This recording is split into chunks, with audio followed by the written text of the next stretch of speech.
Thank you. Thank you. Thank you so much. We can take our seats.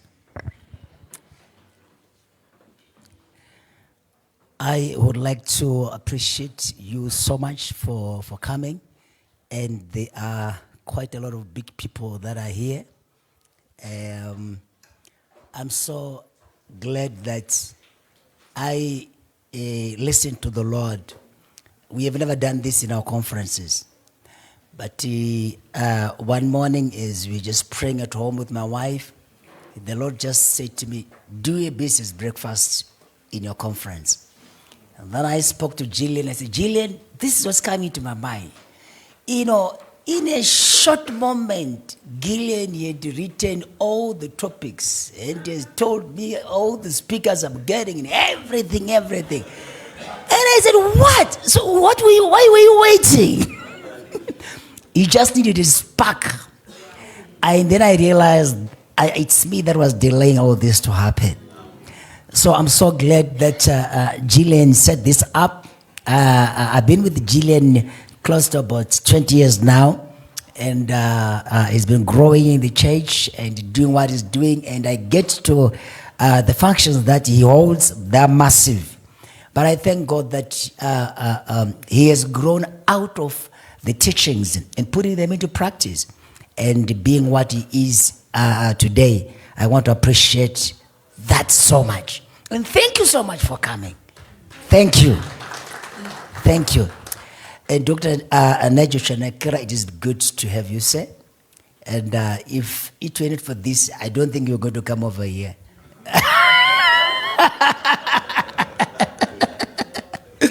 You know, just because that's one thing that God just communicated with me. There are people I will reach out to because I'm into business. If I'm not into business, to tell them, come to church, they say, I have my own church. So the only way I can get hold of them is I get into business. That's one of the reasons why I'm in business, is to get people. There was no way I was going to get Patricia here. And the colleagues, Rafi, all of you guys, you are seeing the Prosper. Prosper follows me on Facebook. And he comments. Is that your wife? No. Yes, that's your wife? No, okay. All right. He follows me. And I say, how can I get Prosper to church? Now he's here. I have a lot of guys that have been following. I want to appreciate you so much. You know, the MC, Michael, is my son. One day he was ministering. He mentioned a massive statement that really touched me.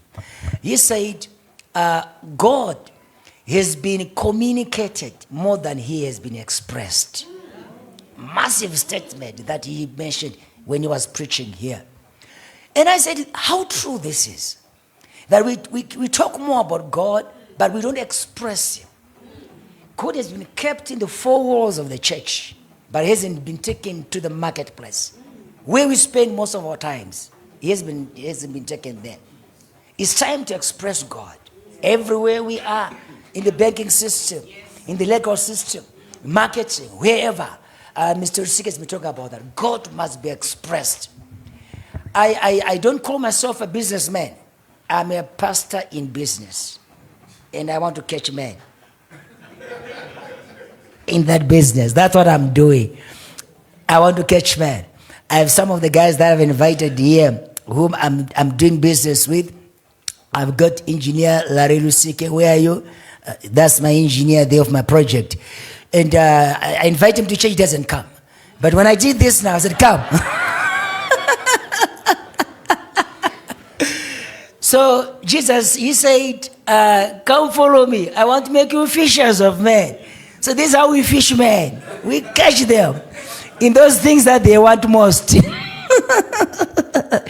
I want to thank God so much. I've got my wife who made the welcome remarks. Pastor Loveness, the most elegant woman ever. This one. We've been married now for 29 years. And we have seen the grace of God in our lives. When I began to pursue business, I got cheated with one of the partners. And then I cried to my pastor, the late Ifem Kamuri. I said, Pastor, look what has happened. We have just done this business. Now when we are about to collect money, he went behind, collected the money. And he has eaten the money alone. Oh. And then my pastor said to me, young man, work with your wife. I said, what? From there, I began working with my wife. I'm telling you, for all these years, we are together at home. These are our premises. We run real estate business, the offices that are there. And then this, we did it for the church that we serve God in this manner. But we are together from home. She has her office, I have my office. We go out for business. We come to church together. We serve together. What a corporate team, me and her. Massive. That's one of the secrets of our success. More Blessing was talking about collaboration. The first collaboration we have in our home is me and her. The top level board meetings that I held in our bedroom after I've done everything else.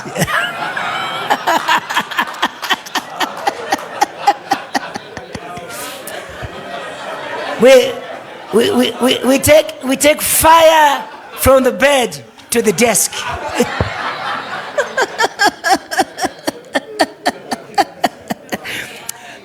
Yes, fire from the bed to the desk. That's what we do.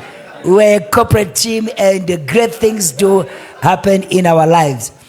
So, I may be tempted to preach to, because this is my pulpit. So I can go for quite some time here. So I don't want to be tempted. I don't want to abuse you.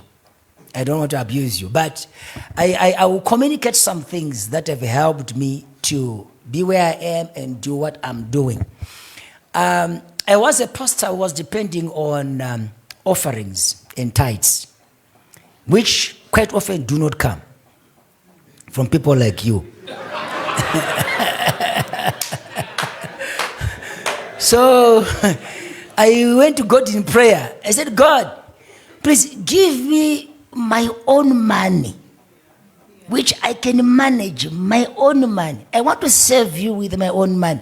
I said to God, I think I can serve you better with my own money than depending on some money coming from somebody who will think whether they want to give or not. If I preach something that offends them, they don't give. I don't want that money. Give me my own money. And God was very faithful. He began to give me ideas of how to pray effectively and use my faith. Gillian gave me a topic, prayer and faith in business. So I'm going to be moving around that. Prayer and faith in business. That's what I want to talk about. So God gave me, as I was praying, I began to make sure that my prayer is effective. You know, there are prayers which are made to serenade our minds and our thinking, to say, at least I've prayed. We don't want such prayers. There are prayers which are made because you want answers in business. You want answers concerning your health. You want answers concerning strategic issues that you came up with in your business, and things didn't work out as you expected. So what do I do next? You're talking about VUCA. Here I am in this environment. What do I do next? You read the book, it doesn't give you answers. You go back to your notes, you don't get answers. What do I do? That's where prayer comes in. Prayer is necessary in the sense that you are communicating with the divinity in order to get solutions of everyday issues and matters. And more so in business, you need God more. I have a policy which I have discovered that if you are in business, you must pray more than the pastor. There's been a tendency to think, pastor, namata ikoko, namata imfundisi chikia, imfundisi mchitase, mchinamata, mfundisi namata, murunamata imfundisi.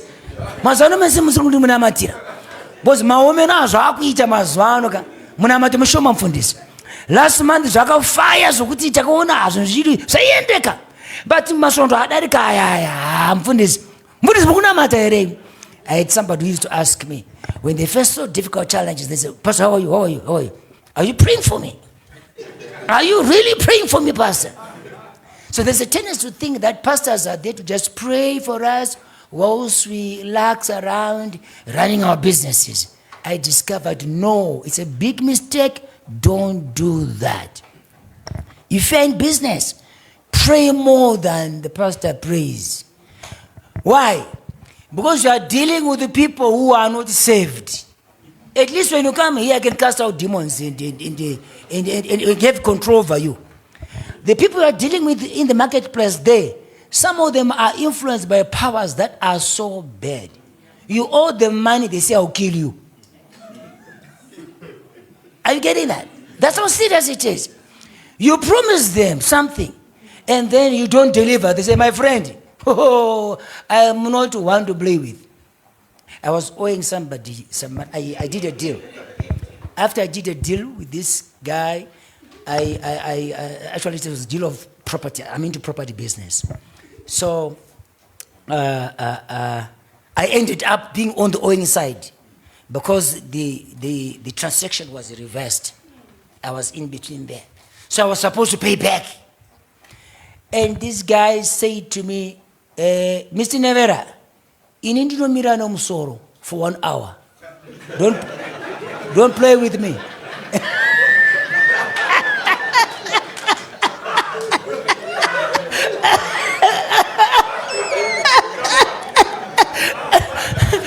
Now, you are into business with somebody who is telling you that, my friend, this is who I am. I can stand by the head. 1 hour. So don't play with me. There are some forces that make me do what I'm telling you. And don't play with me. Now, you want to do business. At one time, I promised, I started my business doing what is called print broking before I got into real estate. So I got deposit to deliver a product. Somehow I delayed to deliver the product. This guy came by and he met me by chance. All along I was just somehow we were missing each other.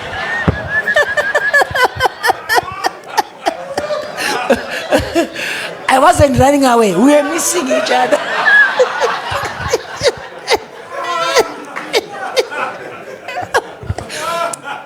So, by chance, he got me by the entrance of the offices. He picked me by the belt, like this. We were around Central there, Central Police. He took me to Central. You know the companies that are there, standing down. He took me by the belt, and we walked to Central. We walked to Central. It was like this. You want to do business? Pray, my brother. Pray, my sister. Be very careful.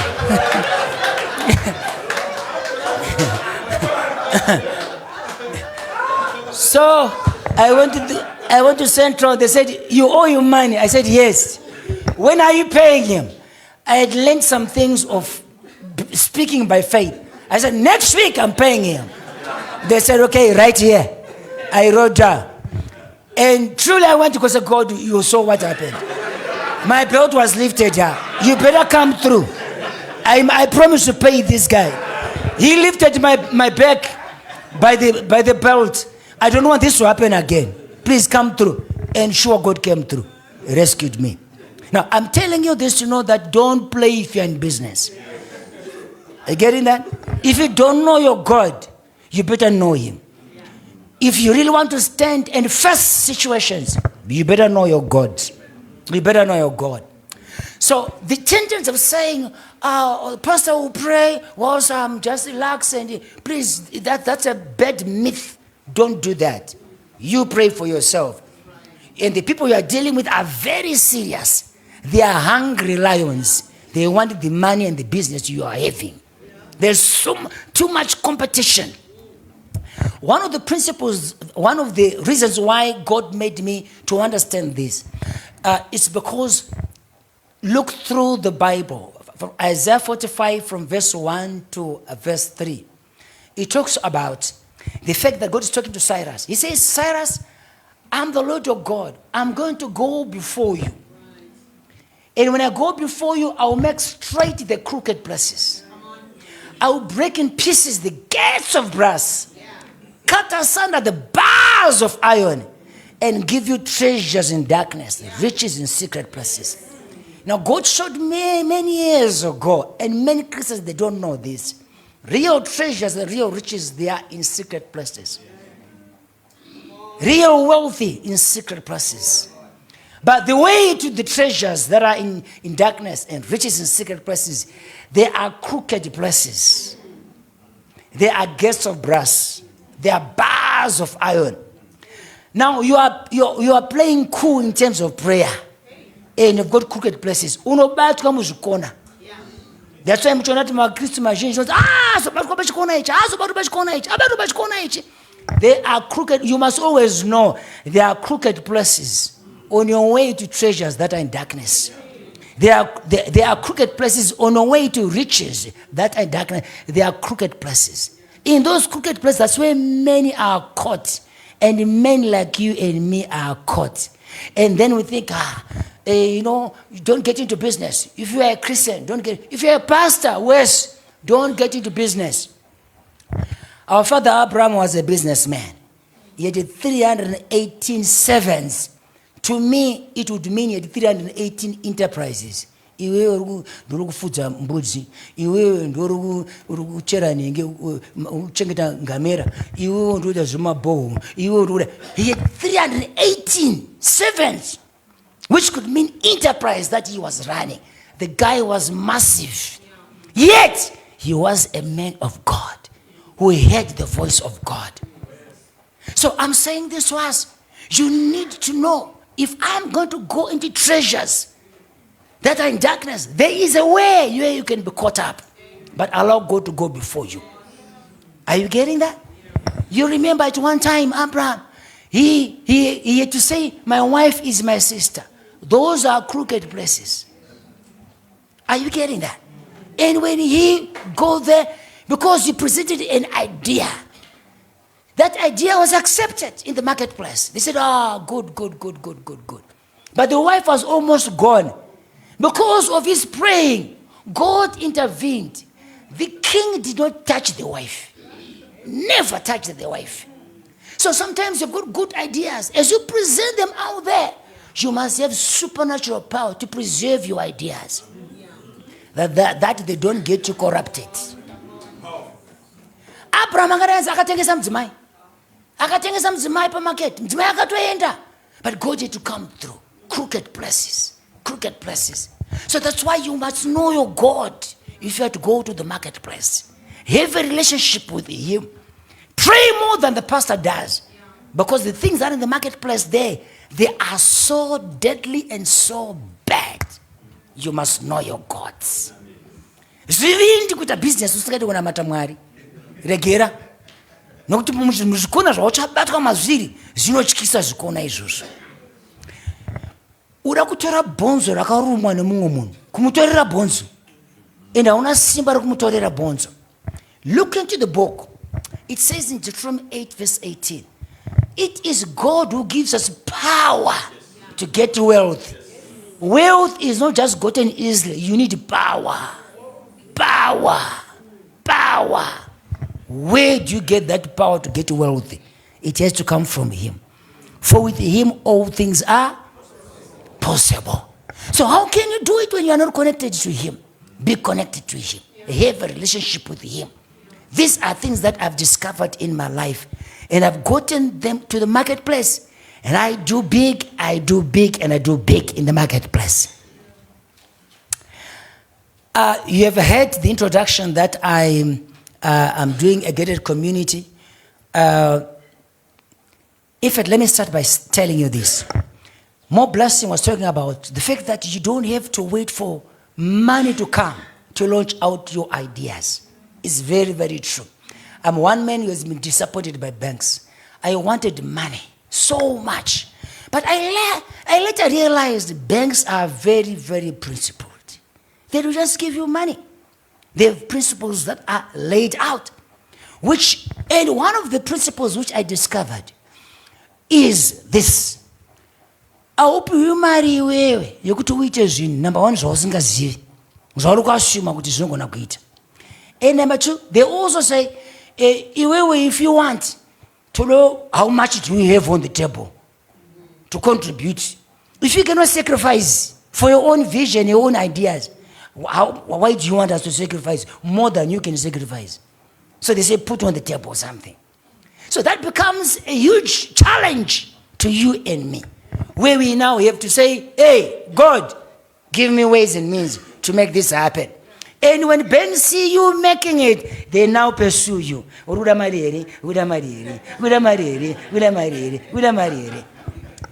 But it must begin by you. You doing something about your situation. So there are principles I have learned. And one of these principles, number one, is hey, you must have a voice from God for any idea that you want to pursue. A voice from God. There's no man in the Bible who did what they did without a voice from above. When Adam began running God's enterprise, Garden of Eden, which means delight, that garden, that enterprise of God, that real estate of God, God gave him a command, an instruction, a voice. Is eater, is usaita. Ukaita is, you lose all. The whole thing, you lose all that you think you have. The entire empire will be lost.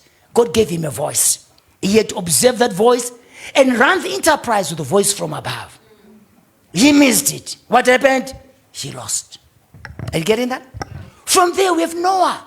Huge real estate of building this massive ark. Still, Noah heard a voice. God spoke to him. This is what I want you to do. This is what I want you to do. Are you getting that? From there, we have Abraham, whom God spoke again. Leave your people. Leave.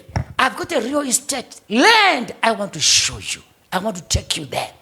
But this is what I want you to do. He heard a voice. And we go to Joseph in Egypt, who ran the economy of Egypt. He had dreams from above. He interpreted dreams. Spiritual connection. So everything that you, if you want to run successful enterprises, massive and big, you must have a voice from above that guides you, that leads you. It's good to have ideas. Good ideas are good, but you better have God ideas rather than good ideas. God ideas are better than good ideas. When you have his voice, you are better off because that voice is a correct voice that guides you and leads you and make you pass through the crooked places. When you get to the gates of brass, you pass through. When you get to the bars of iron, when it's so difficult, God will make a way for you. We bought our first house in the Grange. That's quite an upmarket place there. We did not have a cent. We practiced these principles. The number one principle is we prayed, God, what do you say?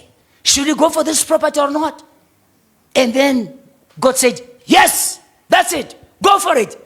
And then, do we have money? Said, the first step is you must just believe me. You must just believe me. Many have the voice of God, but they are afraid to step out in faith.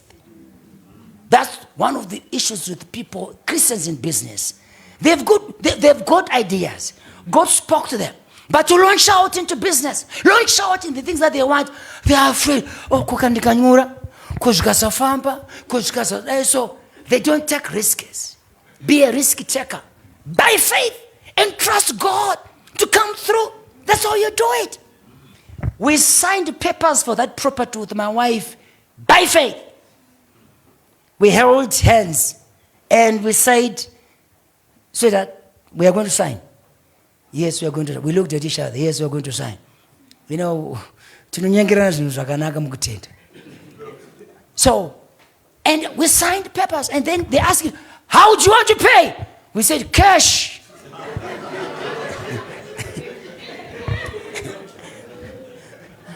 One of the principles, I have a lot of things to say to you, but the background issue is, we had given a seed. During when Christians in business, they don't want to give. I think Gillian was talking about this, that you need to give back to the community. It's a way of giving. It's a way of giving. If you're a Christian, you hear from God, what must you give and to who? To your church, to a man of God, to whatever. Just hear from God that voice. And that voice will guide you and lead you. So we had given with our only car, our only vehicle, a Toyota Cressida, GLI6, 2.8. We took that vehicle, our only vehicle, and we gave it to the house of God. It was sold, and instruments were bought like this. And people were here playing instruments, singing, microphones, everyone was jumping around. Oh, pastor has given. But we knew what we wanted. We said, God, we don't want to remain where we are. Give us ideas that are permanent, that can sustain us for generations to come. And that's what we did. After we did that, we went. Actually, God also taught us how to calculate harvest. So one of the other lessons again, how to calculate harvest. Many Christians give, but they don't know how to calculate harvest. That's their challenge. When you know how to calculate harvest, I will spend a lot of time. Let me leave that area. I will talk. Come to my inbox. We can talk about calculating harvest and all that stuff. So we had calculated our harvest, and we knew our harvest now must produce this for us, this for us, this for us. Among the things that were covered by our harvest, as we calculated, was a house in the northern suburbs, around 75,000 then. And by that time, we were searching the houses. Also, when your faith is set up, you go into action, begin to do things that relates with what you're expecting to see happening in your life. Many, they sit down. After they know I'm supposed to do this and this, I want to start business, I've got this good idea. But why register a company? Auna. Why did my process is a company? Auna. Jesa uchatowaita. Test clearance. Jese. Faith without action is what? Is dead. Or I want to say it dies.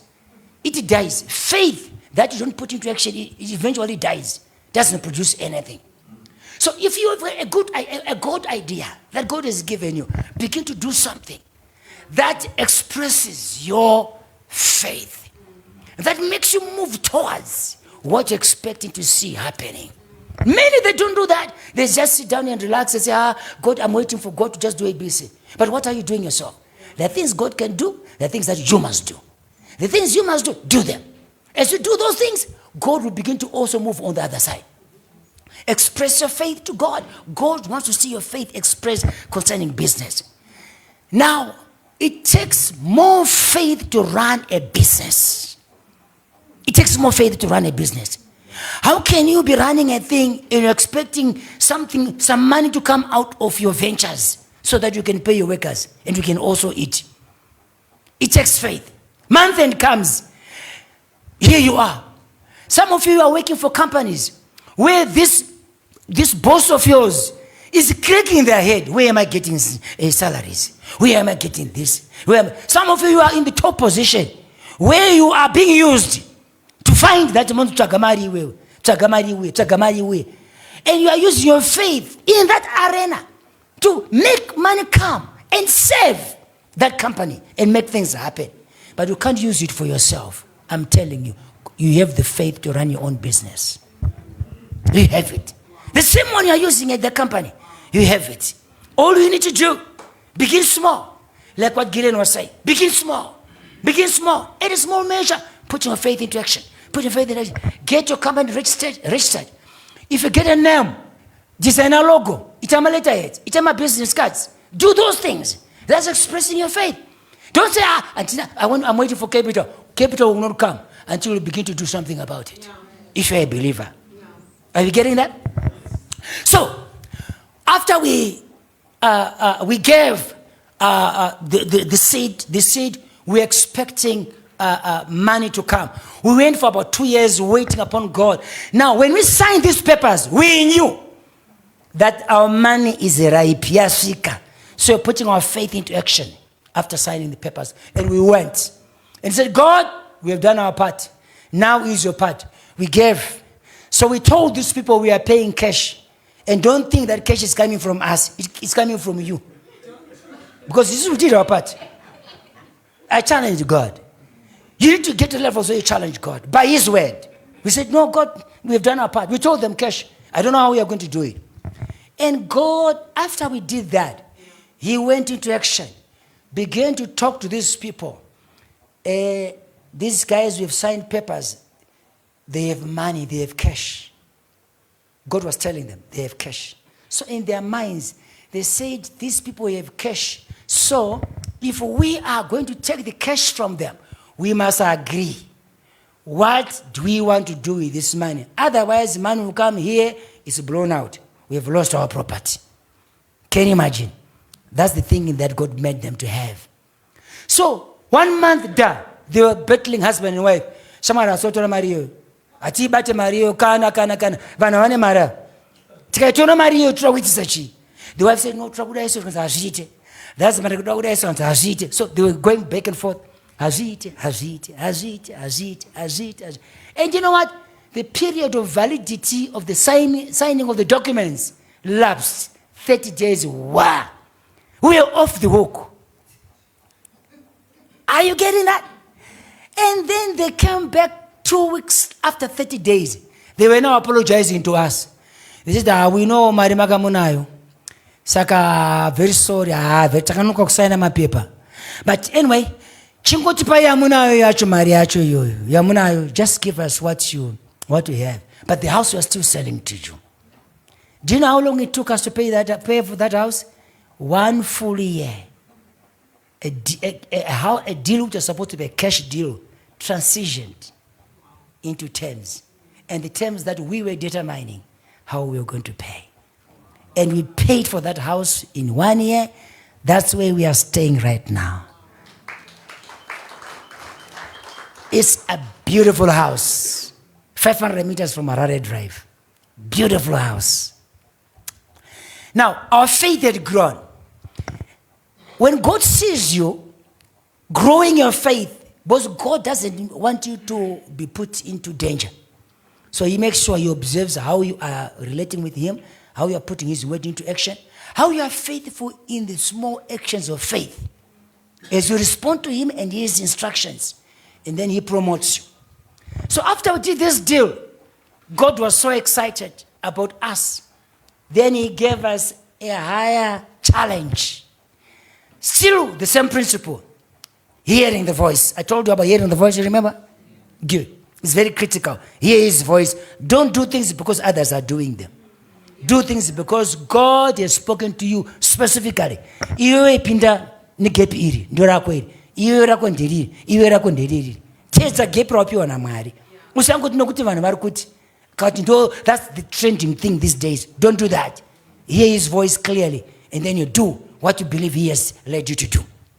So, my wife she was cleaning. She heard again a voice.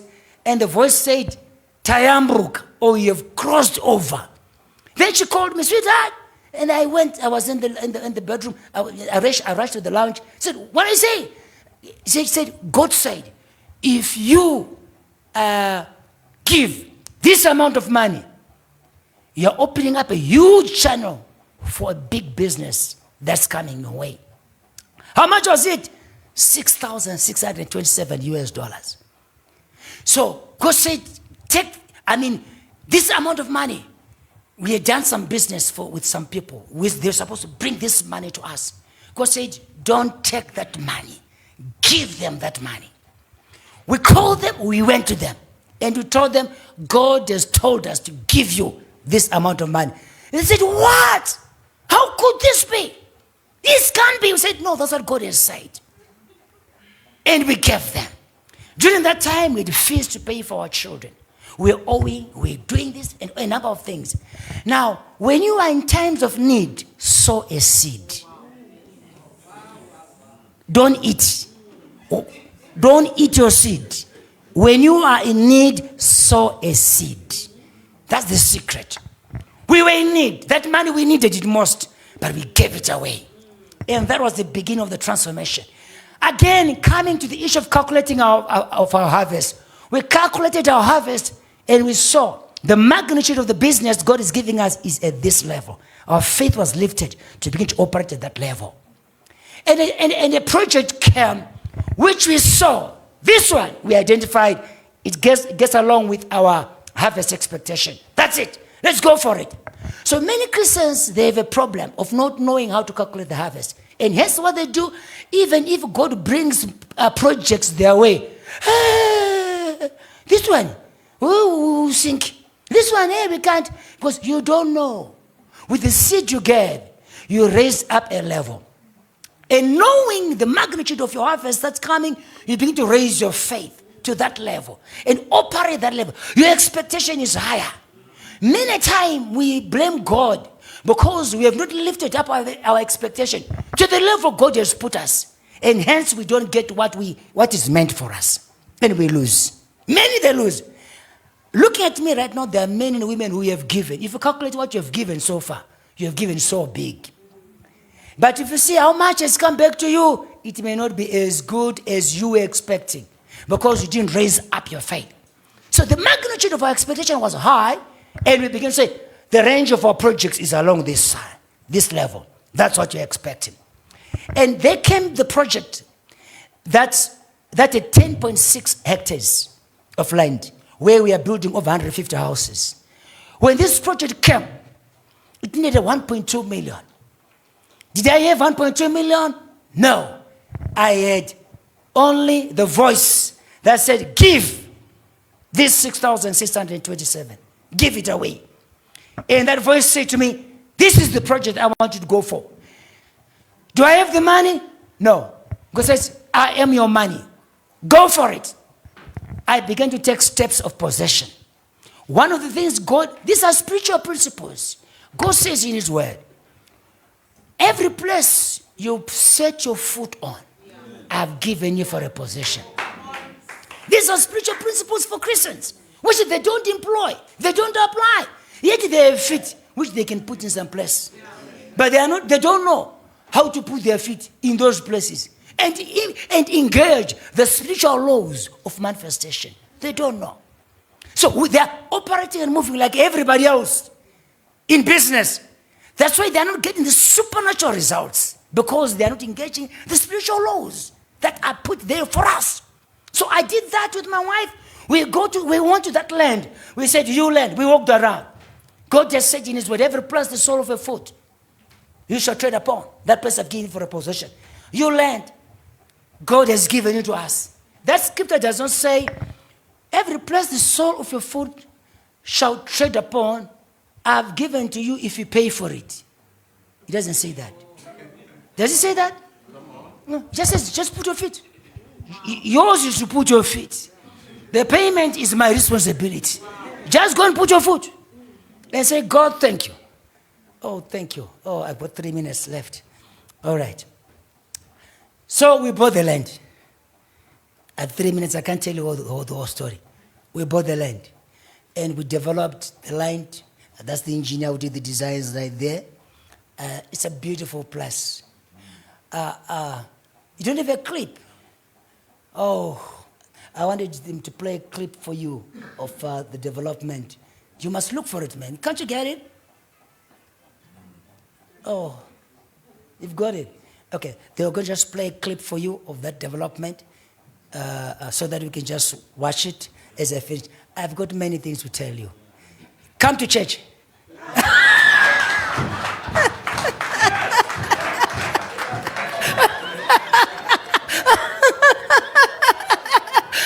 This is where I wanted you to come, so that I tell you that I must listen to this. How can Gillian stay in this church all these years? Yeah. This is the secret. He got it. Yeah. This is the secret. Professor Taguri, who is right at the back, has been here over 20 years. How he has been. This is the secret. Just listen to these things. I've got many stories to tell you. If you cannot come physically, go online, go to my page, Stanley Nevera page. I have a lot of these stories right there. But of course, you can't get the stories that were calculating the harvest. Those ones, you can't get them there. But I'm available. This is the place, that's where we are, and you can learn more. If you participate, find out from Gillen, and you've been here again. Come. Every Sunday I'm here, I'm teaching, and God will bless you. Thank you.